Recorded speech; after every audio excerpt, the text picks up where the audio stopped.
chercher du sens, à comprendre par exemple ce hadith-là, ce fait-là, savoir l'importance de Sayyidina Muhammad sallallahu alayhi wa sallam, qui il est par rapport à la créature, à la création, à l'univers, à l'être, à l'incréé.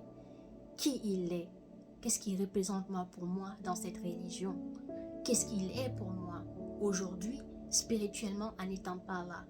Et c'est ça la beauté de la lumière, c'est chercher du sens, chercher à savoir, chercher à comprendre.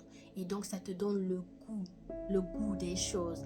Et plus tu comprends les choses, plus tu apprends les choses en fait, plus en fait tu accordes de l'importance, plus la façon de faire pratiquer ma religion prend du sens. Donc avant, même si avant, je ne priais pas, je ne faisais pas. Ensuite, Allah m'a ramené à la prière. Mais à ce moment-là, sans Maulana, sans cette éducation spirituelle, sans cette école qui est la Tariqa Kakaria, sans cette grâce qu'Allah m'a accordée, la lumière à travers le wali d'Allah, cette révivification à moi, ce lien qui m'est relié, qui est relié mon cœur à l'étoile primordiale, l'étoile prééternelle, l'étoile de Sayyidina Muhammad sallallahu alayhi wa sallam.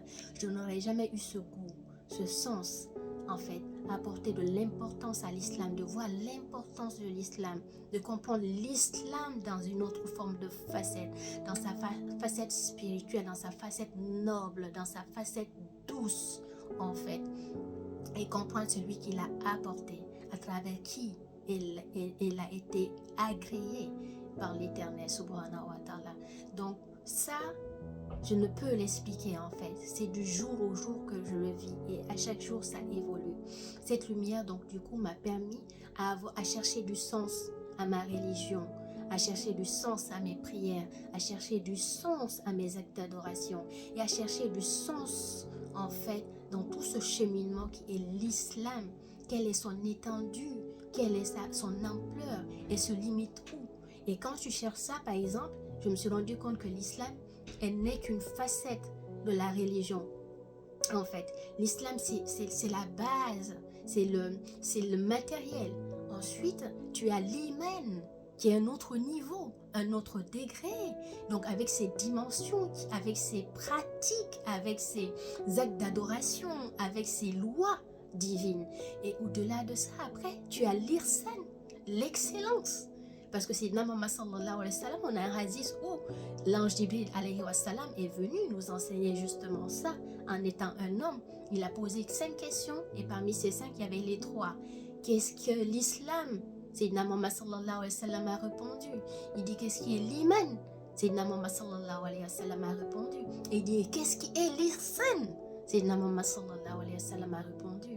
Et qu'est-ce qu'il a dit? Sayyidina Muhammad sallallahu alayhi wa sallam lorsqu'il est parti et que les compagnons ont posé la question, il dit c'est l'ange Jibril alayhi wa sallam qui est venu vous enseigner votre religion. Il n'a pas dit qu'il est venu vous enseigner l'islam, mais qui est venu vous enseigner votre religion. Donc la religion ne se limite pas à l'islam. L'islam n'est qu'un pilier, elle n'est comme une pyramide en fait. Elle est un niveau de la pyramide, mais elle n'est pas complète en fait.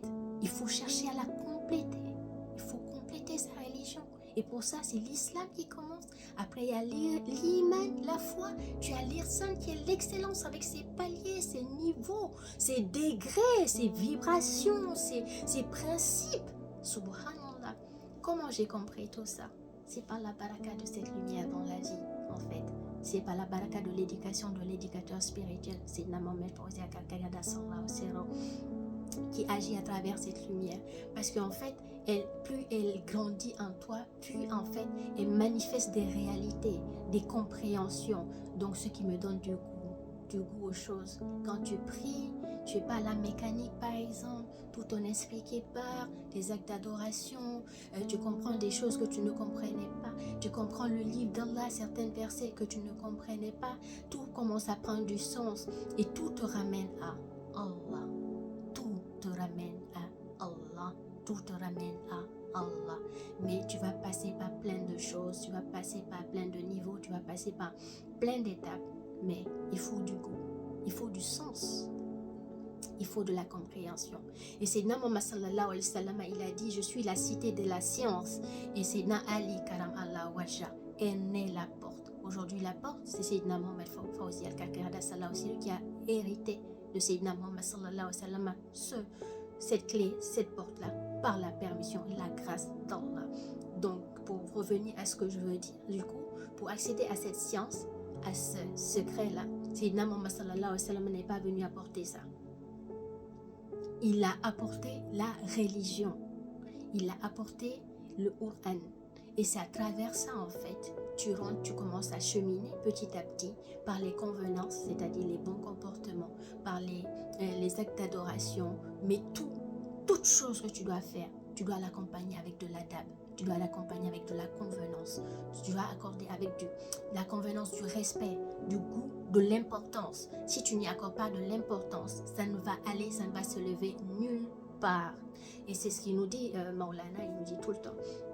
Il dit, lorsque vous faites les actes d'adoration, faites-les avec la convenance. Il faut les faire avec les bonnes intentions. Sinon, elles ne vont pas se lever au-delà de votre chambre, de votre lieu, et vont rester sur place. Quand vous faites de la sadaka, quand vous faites des invocations, quand vous faites des aumônes, quand vous faites de la charité, quand vous faites de la visite chez les gens malades et tout, quel que soit ce que vous faites, il faut une convenance, une bonne convenance qui accompagne ça. Sinon, elle n'ira nulle part. Et donc, le Coran, la religion, en fait, elle est basée sur ça. Mais tout ça, c'est pour t'amener à rentrer dans cette cité de la science. Car sans ces sciences, tu ne peux pas comprendre. Et c'est Mohammed sallallahu alayhi wa sallam, il n'a pas dit « Je suis la cité des sciences ». Il a dit « Je suis la cité de la science ». La science. Et donc, c'est quelle science? La science des noms, de tous les noms d'Allah. La science ultime. Et c'est à travers cette science-là que toutes les autres sciences émanent. Quelle que soit la science que vous avez listée, qui est déjà connue par l'homme, elle découle de la science primordiale, celle de Sayyidina Muhammad sallallahu alayhi wa sallam. C'est comme un arbre avec des branches et des petites feuilles, plein, c'est comme ça. Donc, mais il a amené les bases pour que les gens ne débordent pas, ne vont pas. C'est pour ça certaines choses, dès que tu les fais ou tu entends que notre maître spirituel a dit, on dit, ça vient d'où? Quel hadith a dit? Quel affaire? Il faut chercher à savoir en fait que dans ma compréhension, mon éducation, en fait, c'est l'islam est là pour cadrer déjà les gens, pour que les gens ne débordent pas, ne vont pas à l'extrême.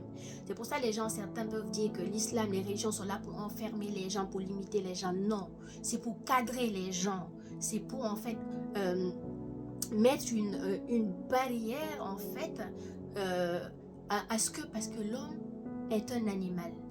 Si tu le laisses à lui seul, il part dans tous les sens. D'accord? Donc il faut en fait une éducation derrière, il faut une base derrière, il faut une loi derrière, en fait qui place pour pas le limiter, le maintenir, mais pour l'aider à maîtriser son instinct animal qui est en lui, pour qu'à partir de ça, il puisse maintenant aller chercher la vérité, la science, la connaissance. Et ça, c'est un effort. Et pour commencer à faire cet effort-là, il faut d'abord chercher à avoir du sens. Donc voilà l'un des bienfaits énormes que Allah m'a accordé à travers la lumière, c'est qu'elle m'a poussé à chercher l'essence à tout ce que je fais, à voir la lumière dans tout ce que je fais, à ce que Allah puisse me faire apparaître toutes choses, dans tout ce que je fais. Il faut que je fasse de sorte que, par la grâce d'Allah, que la lumière puisse apparaître à ça. Là, elle est devenue, je ne dirais pas parfaite, car il n'y a que Allah parfait, mais elle est devenue, elle a eu vie, en fait.